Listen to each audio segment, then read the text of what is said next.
σας. Είμαι η Φένια Μπότσογλου και είμαι καθηγήτρια στο Παιδαγωγικό Τμήμα Ειδικής Αγωγής του Πανεπιστημίου Θεσσαλίας. Το γνωστικό μου αντικείμενο είναι οι σύγχρονες παιδαγωγικές προσεγγίσεις και η διδακτική μεθοδολογία.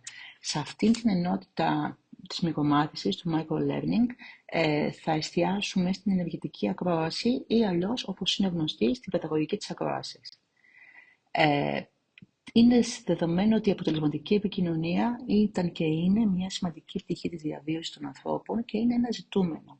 Στον εκπαιδευτικό δε χώρο, η αποτελεσματική επικοινωνία είναι τόσο σημαντική για τη δημιουργία ενός καλού παιδαγωγικού κλίματος και μιας πολύ καλής σχέσης μεταξύ του διδάσκοντα και του διδασκόμενου.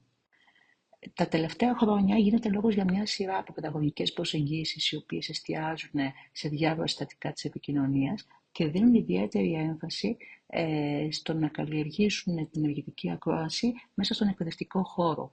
Έτσι λοιπόν πολλές φορές ακούμε για την παιδαγωγική της ακρόασης ή αλλιώς για την ενεργητική ακρόαση, η οποία κατά κύριο λόγο ξεκινάει από την πλευρά του εκπαιδευτικού και βέβαια ο στόχος μας είναι να εκπαιδεύσουμε και τα παιδιά στο να αναπτύξουν αυτή τη δεξιότητα. Μια πολύ ξεχωριστή προσέγγιση η οποία έφερε στο προσκήνιο την ενεργητική ακρόαση, την παιδαγωγική της ακρόασης, είναι αυτή η προσέγγιση του Reggio Emilia. Για όσους δεν γνωρίζουν, το Reggio Emilia ήταν μια πόλη στην Βόρεια Ιταλία, όπου μέσα από το πρόγραμμα το οποίο εφάρμοσε στους δημοτικούς παιδικούς σταθμούς έγινε παγκόσμια γνωστή για τους τρόπους και τις τεχνικές τις οποίες εφαρμόζουν στα προγράμματά τους για τα μικρά παιδιά. Μεταξύ άλλων, ξεχώρισε η βιωματική μάθηση. Η αξιοποίηση των πολλαπλών τρόπων έκφρασης είναι πολύ γνωστή για τους 100 τρόπους, τις 100 γλώσσες των παιδιών.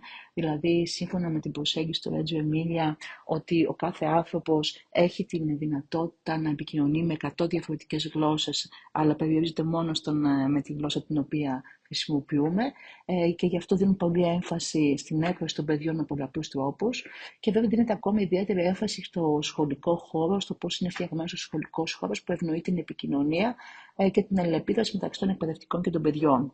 Μέσα λοιπόν από αυτή την προσέγγιση ξεπήδησε και η παιδαγωγική της ακρόασης ή αλλιώς η ενεργητική ακρόαση, γιατί δόθηκε ιδιαίτερη έμφαση στην επικοινωνία μεταξύ του εκπαιδευτικού και των παιδιών. Μάλιστα από πολλούς στα ελληνικά έχει αποδοθεί, και ίσως είναι και ο πιο σωστός ο όρος, είναι η παιδαγωγική του αφογκρασμού. Είναι άλλο το ακούω και άλλο το αφογκράζομαι. Το αφογκράζομαι δείχνει μια φροντίδα, δείχνει κάτι το οποίο γίνεται σκόπιμα. Το ακούω είναι ένα ρήμα ενεργητικό, που σημαίνει προσαρμόζομαι στους πολλούς μη λεκτικούς τρόπους που υιοθετεί ένα παιδί να εκφράσει την εμπειρία του και κυρίως σέβομαι ακόμη και τις στιγμές που είναι σιωπηλό, σέβομαι τις εδώ βλέπουμε κάποιες τεχνικές οι οποίες είναι πολύ σημαντικές κατά τη διάρκεια της ενεργητικής ακρόασης. Το πρώτο και βασικό είναι η οπτική επαφή. Δηλαδή πρέπει να υπάρχει η οπτική επαφή μεταξύ των δύο ατόμων των οποίων συζητούν μεταξύ τους και το ένα ακούει το άλλο. Η γλώσσα του σώματος η οποία επικοινωνεί στον άλλον πρέπει να δείχνει ότι είμαστε έτοιμοι να τον ακούσουμε. Το φωνητικό ύφος, ο τόνος, ο ρυθμός με τον οποίο μιλούμε, η χρειά, πραγματικά είναι και αυτά εργαλεία που μας βοηθούν καλύτερα στην επικοινωνία. Και βέβαια η μη λεκτική επικοινωνία, η οποία εκδηλώνεται μέσα από εκφράσεις, γκριμάτσες, το βλέμμα μας, τη στάση του σώματός μας, είναι και αυτά εργαλεία τα οποία μπορούν να βοηθήσουν ή να δυσκολέψουν την επικοινωνία μας με τους άλλους. Κάποια τελευταία εργαλεία που μπορούμε να χρησιμοποιήσουμε και βοηθούν πάντα στο να δημιουργεί μια καλή σχέση και να δημιουργούν τις συνθήκες για την ενεργητική ακρόαση είναι πρώτα απ' όλο το χαμόγελο. Το χαμόγελο μπορεί να χρησιμοποιηθεί για να δείξει ότι ο ακροατής δίνει προσοχή σε ό,τι λέγεται, ως ένας τρόπος να δείξει ότι συμφωνεί ή είναι ευχαριστημένο με τα μηνύματα που λαμβάνονται. Σε συνδυασμό με τις κινήσεις του κεφαλιού, το χαμόγελο μπορεί να είναι ισχυρή επιβεβαίωση ότι τα μηνύματα που λαμβάνονται είναι κατανοητά. Η βλεμματική επαφή. Η βλεμματική επαφή είναι φυσιολογικό και συνήθως αθαρρυντικό για τον ακροατή να κοιτάζει τον ομιλητή, ειδικά όταν συνδυάζεται και με άλλα μη λεκτικά μηνύματα. Η στάση του σώματος μπορεί να πει πολλά για τον ακροατή και τον δέκτη σε διαπροσωπικές αλληλεπιδράσεις. Ο προσεκτικός ακροατής τείνει να κλείνει ελαφρώς προς τα μπρος ή πλαγίως ενώ κάθεται, και άλλα σημάδια της ενεργού ακρόασης μπορεί να είναι μια μικρή κλίση του κεφαλιού από τη μία πλευρά.